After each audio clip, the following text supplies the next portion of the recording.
Pessoal, voltamos então. Você que está longe aí do seu centro de estudos, está na cozinha, está no banheiro, volta aí que a gente agora vai ver o princípio da publicidade. Bora para a tela, pessoal? Então, o que é a publicidade? Publicidade significa a divulgação oficial do ato,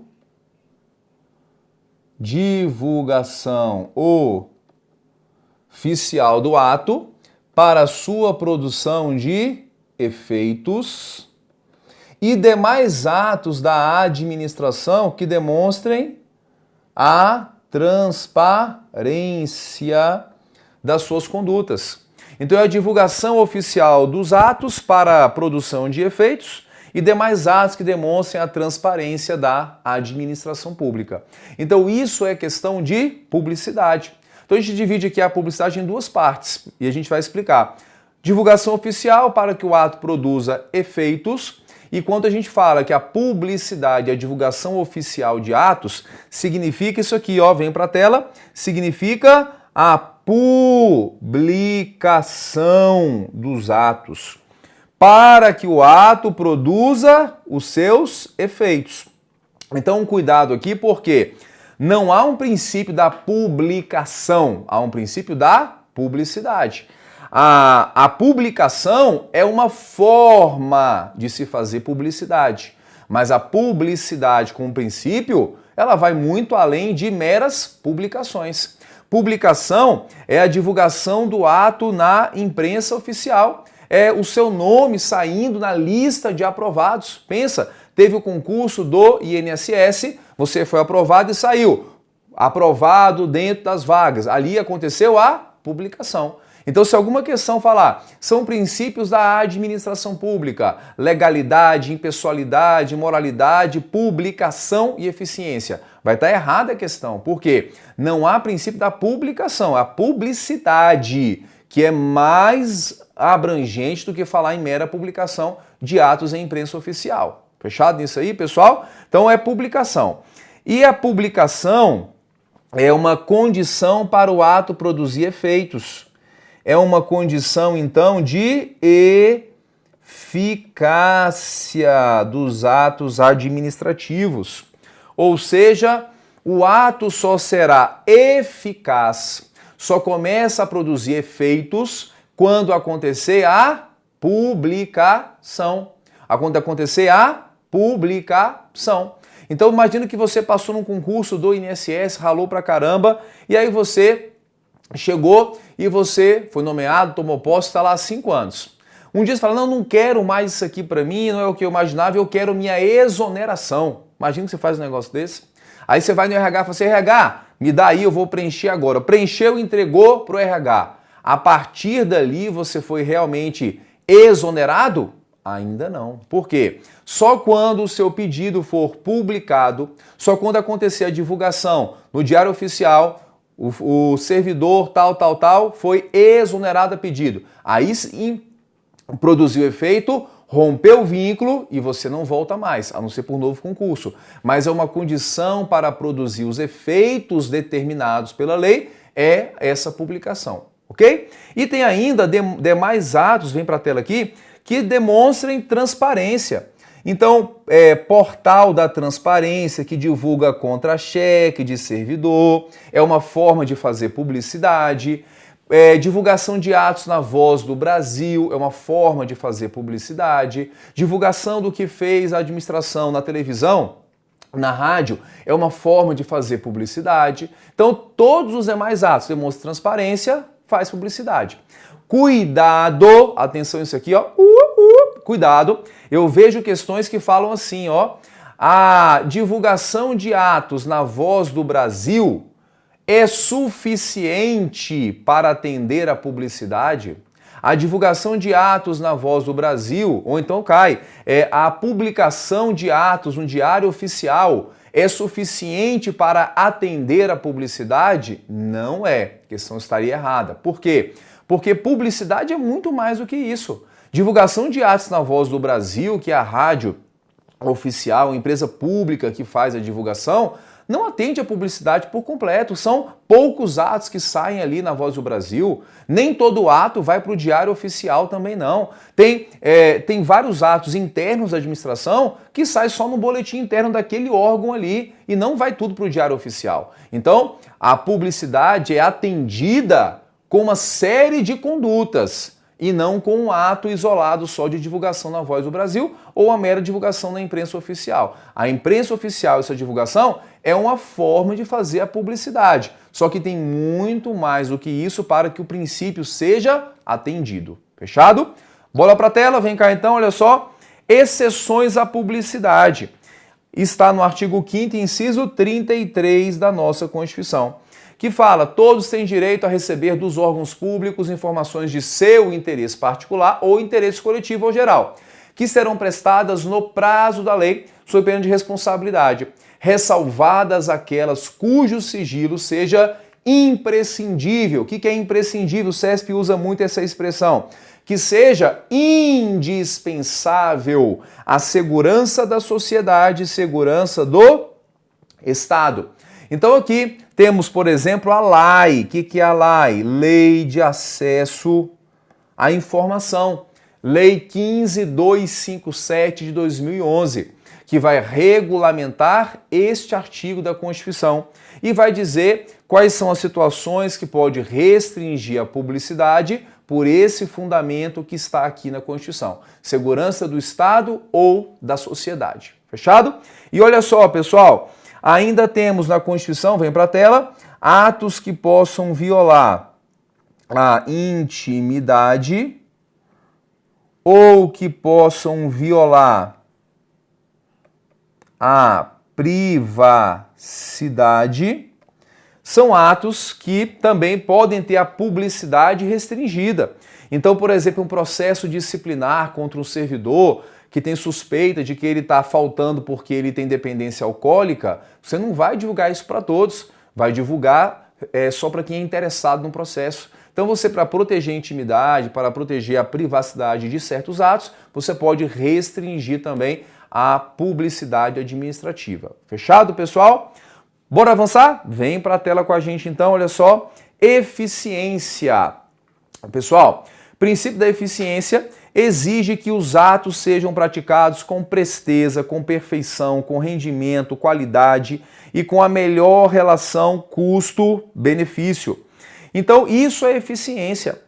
Então, pessoal, olha só como que é difícil você ser administrador público. A gente fala, aquele administrador é isso e aquilo, mas não é fácil assim também não. Tem que agir de acordo com a lei, de acordo com a impessoalidade, com a moralidade, com a publicidade e, acima de tudo também, ele tem que ser o quê? Eficiente. E ele tem que ser eficiente dentro da legalidade. E dentro da legalidade ele tem que conseguir ser eficiente. Você ser eficiente dentro da legalidade não é algo às vezes tão fácil assim. Ele tem que realmente ter aquele jogo de cintura. Se ele praticar uma conduta que é legal, mas que não é eficiente, ele vai ter as suas contas reprovadas se ele não vier justificar porque que não teve a eficiência, certo? Então, eficiência é princípio expresso na Constituição. É buscar nas suas condutas a melhor relação custo-benefício. Então, se eu tenho, de repente, que fazer uma rodovia, e essa rodovia, em certo momento, vai ter que cortar um trecho que há algumas casas, o que é mais eficiente ali? Qual que é a melhor relação custo-benefício? Então ali seria, por exemplo, pessoal, seria aqui, ó, vem cá, seria fazer um viaduto? Seria desapropriar as casas e passar a rodovia no meio? Seria você, no caso, dar a volta com a rodovia por aquele vilarejo? Então é isso que vão buscar. Aqui é só um exemplo das dificuldades que tem do administrador. Então, a cada dia, a cada instante, ele vai estar diante de casos como esse. Eu estou numa situação, eu tenho que fazer aquela ação, eu vou ter que fazer, a rodovia vai ser construída. Qual que é a melhor relação custo-benefício para o Estado? Não é só fazer o mais barato, é fazer o que seja custo-benefício. Fazer com qualidade, gastando menos possível. Isso aqui é atuar com eficiência. Fechado? Bora para a tela, vem cá. Olha só, pessoal, o que acontece? Primeiro aqui essa OBS 2, que é a primeira mudança. A emenda 19 foi quem acrescentou o princípio da eficiência na nossa Constituição. Pessoal, até 98, antes dessa reforma, princípio da eficiência ele era implícito na Constituição. Só depois que passou a ser expresso, junto com os demais. Essa tá batida, essa informação já é antiga, mas cai em concurso ainda. Outra informação, a emenda 45/04 acrescentou o princípio da eficiência dentro do processo administrativo, quando colocou no artigo 5º da Constituição, no inciso LXXX, no inciso, leia-se, 78 da Constituição, perdão, artigo 5º, inciso 78, colocou que é garantida a razoável duração do processo administrativo e judicial. Então, nesse artigo 5º, inciso 7 e 8, os autores enxergam ali princípio da eficiência dentro do processo administrativo. Fechado? Segunda observação importante. Pessoal, estamos tranquilos até aqui? Deixa na tela aí pra gente. Então a gente está vendo os princípios expressos, princípios básicos, princípios fundamentais do direito administrativo na nossa Constituição. Então a gente agora finaliza os princípios expressos e vamos avançar, no caso aqui, para tratar de princípios implícitos na nossa Constituição, que a gente vai tratar dos mais importantes, nesse caso. Há autores que falam de 5, de 8, de 10 princípios implícitos, tem autores que falam de 3, de 4. Eu busquei aqueles que são mais importantes, que os autores de um modo geral falam, aqueles que têm recorrência em provas de concursos, e vou trazer para vocês. Fechado? Aproveitando, fazendo um jabazinho aqui com vocês, olha só, eu tenho o meu livro, meu manual de direito administrativo. Quem quiser indicação de um livro de direito administrativo, esse é um dos que eu indico, não porque é meu, mas porque eu sei da qualidade que ele tem de ser voltado para concursos públicos. Editora Juspodium, viu, pessoal? Um livro bem bacana, bem direto a linguagem para concursos públicos. Bora avançar? Bora? Então, vem aí para a tela, olha só. Avançando, então. Princípios implícitos do direito administrativo na Constituição. Começando com a motivação. O que é motivação, hein, pessoal? Motivação significa que o servidor tem que estar sempre motivado? Sim ou não? Olha, servidor ele tem que estar motivado. Olha, servidor ele tem que estar todo dia empolgado, chegar no trabalho dando bom dia, tem que pular da cama dando um sorrisão para todo mundo. É assim, pessoal? Isso aqui é motivação administrativa? Não, pessoal. A motivação, olha só na tela, é a indicação dos fatos e fundamentos jurídicos que autorizaram a prática do ato administrativo. Então, isso que é motivar. É você praticar uma conduta e você fazer a justificativa. Na nossa vida privada, a gente não tem que estar dando motivação para tudo. Eu sou pai, já falei, de 4 filhos, e às vezes eu falo, filho, eu quero que você hoje desligue o jogo mais cedo. Não vai jogar até tal hora, vai desligar mais cedo. Ah, por quê?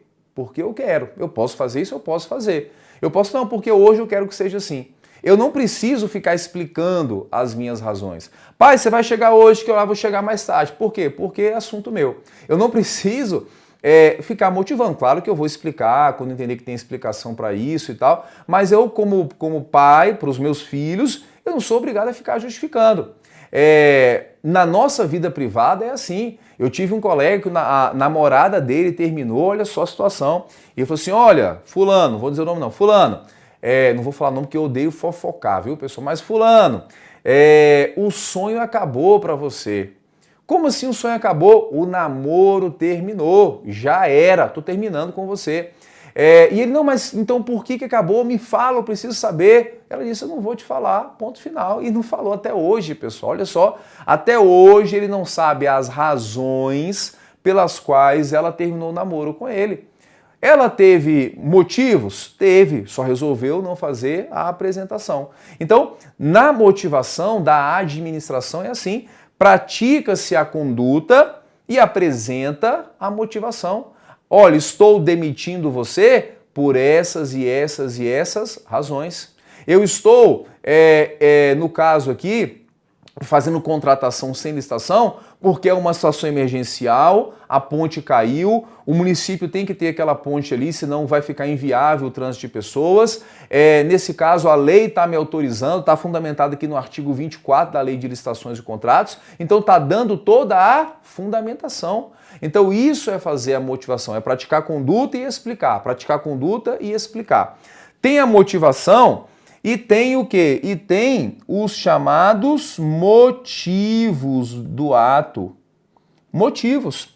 E o que são os motivos? São as razões fáticas e é a situação fática e jurídica que autorizou a conduta a ser praticada. Ué, professor, então motivo e motivação são a mesma coisa? Motivação, até botar aqui, motivação é diferente dos motivos, tá, pessoal? Tá bem? Motivação é diferente dos motivos. Pessoal, o que acontece? O que é o motivo? Motivo é a situação de fato e de direito que autorizou a conduta. É uma situação que antecede, antes do ato ser praticado. Acontece o motivo e o ato é praticado. Então, esses dias eu estava viajando, fui para Caldas Novas, aqui perto de Brasília, cidade do Rio Quente. A gente vai com criança para lá sempre. Muito boa para a criançada, é excelente. Tem muitas festas, já fui muitas vezes quando era solteiro também. Mas a gente vai sempre para lá. Estava voltando esses dias de viagem, aí ultrapassei um carro e ultrapassei na faixa contínua, que é aquela faixa amarela. O carro estava meio lento ali e tal, e eu resolvi ultrapassar, não deveria ter feito, mas fiz. Quando eu ultrapassei, o policial sai lá de trás da moita, praticamente, ó, só levantou a cabecinha assim e anotou a minha placa. R$ 1.400 de multa. R$ 1.400, né? Pensa na minha alegria, voltando de Caldas, 4 crianças, a gente gasta muito quando tem criança. Ainda botou na minha conta R$ 1.400. E aí, então, nesse caso, chegou na minha casa a multa. A multa é o ato administrativo. Você está sendo multado. Me multou, certo? Então, me multou, aplicou essa multa de R$ 1.400. Mas quais foram as razões que levaram a aplicar a multa? As razões foram: qual foi o motivo de fato? Ultrapassar na faixa contínua. Qual que é a fundamentação legal? A lei, Código de Trânsito, autoriza multa nesse valor para quem ultrapassa na faixa contínua. Então teve o fato, fazer ultrapassagem, onde não podia, teve a fundamentação jurídica. Esses são os motivos que levaram o ato multa a ser expedido, entende? Quando essa multa é aplicada, ela vem com a sua motivação. Então o motivo do ato e a motivação não se confundem não, são diferentes. Só que eles têm muita relação? Tem muita relação. Por quê? A motivação é a apresentação dos motivos que levaram o ato a ser praticado.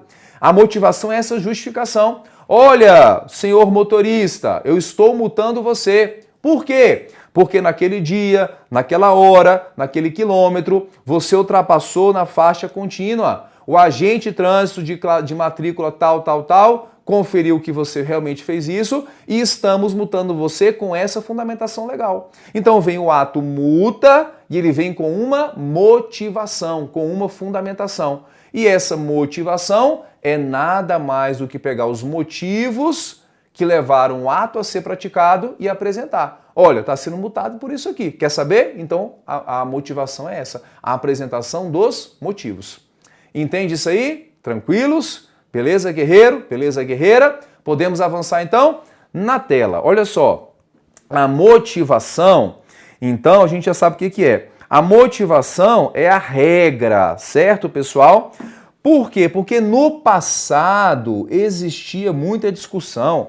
Qual ato tem que ser motivado? É só o ato discricionário, onde ele tem liberdade que tem que motivar? Ou só o ato vinculado? O discricionário não precisa? Tinha muita discussão. Hoje está superada essa discussão. A regra é a motivação dos atos, seja vinculado, seja o ato discricionário. Está bem? Motivação, então, é a regra, sendo regra, tem exceção. Qual é a exceção, por exemplo, de ato que não precisa de motivação? Coloque aí, nomeação e exoneração de cargos em comissão. A nomeação para cargos em comissão, ou então quando você exonera, não precisa motivar. Basta falar, nomeio fulano de tal, ponto final. Exonero fulano de tal, ponto. Não tenho que apresentar a justificativa não. Por quê? Dispensa a motivação. Fechado? Apesar da motivação ser a regra, se liga nesse artigo aqui, ó. Vem para cá. Então temos o artigo 50 da Lei 9784/99, que são situações aqui de atos que vão, nesse caso aqui, exigir a motivação. Então memorize o artigo 50, são 8 situações de atos que obrigatoriamente vão ser motivados. E tem várias situações ali que são recorrentes em prova e nós vamos ter mais à frente a aula da Lei 9784, a gente vai passar pelos artigos, mas adianta aí e já memoriza essa lista de 8 situações que, apesar de hoje ser a regra motivação, em relação àqueles atos, não há dúvida, aqueles atos ali devem obrigatoriamente serem motivados. Fechado? Então a regra é a motivação. Se a questão então falar os atos administrativos devem ser motivados? Se colocar a regra geral, responda essa regra geral. Por quê? E concurso é assim. Colocou a regra geral, você responde a regra geral. Quando perguntar a exceção, que você responde a exceção. E a importância de fazer questões, você aprende a raciocinar assim. Por quê? Vocês têm mania, às vezes, de ficar pensando muito só na exceção. Ficar pensando, mas aqui ele colocou isso, mas tem uma exceçãozinha, então a questão vai estar errada. Cuidado, quando ele estiver colocando uma regra geral, você fique só na regra geral. Quando ele te direcionar para a exceção, aí você responde a exceção. Seguindo esse sistema básico aí, você vai acertar várias questões de concurso, está bem? Então, pessoal, a regra é a motivação, tá? Se colocar então, todo ato deverá ser motivado, aí fica errada, porque há situações de atos que não precisam ser motivados, a exceção, mas ainda há exceções. Fechado? Teoria dos motivos determinantes. O que é essa teoria que é importantíssima para o direito administrativo? Tem muita aplicação nesse caso aqui e é aplicada diariamente na administração pública, a teoria dos motivos determinantes. O que significa, pessoal? Significa o seguinte: significa que quando um ato for motivado, ele só será válido se os motivos apresentados forem verdadeiros. Quando um ato for motivado, ele só será válido se os motivos apresentados forem verdadeiros. Porque nesse caso, a motivação vai ser fundamental para a validade do ato. Apresentei uma motivação, uma justificativa falsa, inexistente, que não tem nada a ver, o ato vai ser ilegal. E aparece muito em prova de concurso a seguinte situação: fui exonerar alguém de um cargo em comissão, ao exonerar nem tinha que fazer a motivação, mas eu comecei a motivar. E comecei a apresentar motivação falsa, que a pessoa não era comprometida, não era séria, não era responsável, não era um monte de coisas. E aí então eu apresentei motivação falsa. Provada que a motivação é falsa, o ato é um ato ilegal. Anula-se a exoneração, ele volta, e se eu quiser depois tirá-lo da função, eu falo exonere, ponto final. Comecei a motivar, apresentei motivação falsa, esse ato passa para o campo da ilegalidade. Fechado? Então, por essa teoria, ela determina a validade de um ato. Seja o ato vinculado, seja o ato discricionário, se a motivação for falsa, se a motivação for totalmente desconexa do que realmente aconteceu, esse ato é um ato ilegal pela teoria dos motivos determinantes. Fechado? Momento, quando que eu faço a motivação de um ato? Pessoal, na tela, a motivação, ela é prévia ou concomitante à prática do ato. Ou você motiva o ato antes de praticá-lo, motivação prévia. Então você pode soltar uma nota prévia, dizendo, olha, tendo em vista tais e tais e tais situações. Ou então quando você vê um ato que vem assim, considerando isso, considerando aquilo, considerando outra coisa, considerando mais uma outra coisa, os considerandos é a motivação. Então, considerando tudo isso, eu estou praticando tal conduta. Vem a motivação primeiro, para depois vir o ato. Ou então eu posso praticar o ato e já concomitantemente, ao mesmo tempo, fazer a motivação. O que eu não posso fazer é praticar um ato hoje e só depois de alguns dias vir com a motivação. É isso que não pode acontecer. A motivação é prévia ou concomitante à prática do ato. Tá bem? Para finalizar a motivação, temos ainda aqui a motivação, que é a motivação aliunde. Aliunde ou motivação per relatione, que fala per relacione, que tem ainda fundamento no artigo 50, parágrafo 1º da Lei 9784 de 99. O que é a motivação aliunde? É a motivação por referência, pessoal. É aquela motivação feita com base em outro ato praticado. Então, é a motivação que é uma concordância com pareceres, com relatórios anteriormente confeccionados. É quando fala, olha, você foi demitido. Cadê a motivação? Ali onde? Ali, ó, tá naquele relatório da comissão. Então, muitas vezes quando tem um processo no Ministério da Fazenda, o que acontece? Tem a comissão que faz todo o processo e ao final faz o relatório final, que é todo o processo detalhado, o que aconteceu, as provas, a fundamentação e a penalidade sugerida pela comissão. Aquele processo vai depois para a gente lá, que é para a PGFN, a gente faz uma outra análise da legalidade, analisa o processo todo e faz um parecer jurídico analisando a legalidade da sanção sugerida pela comissão. E aí a gente faz o nosso parecer.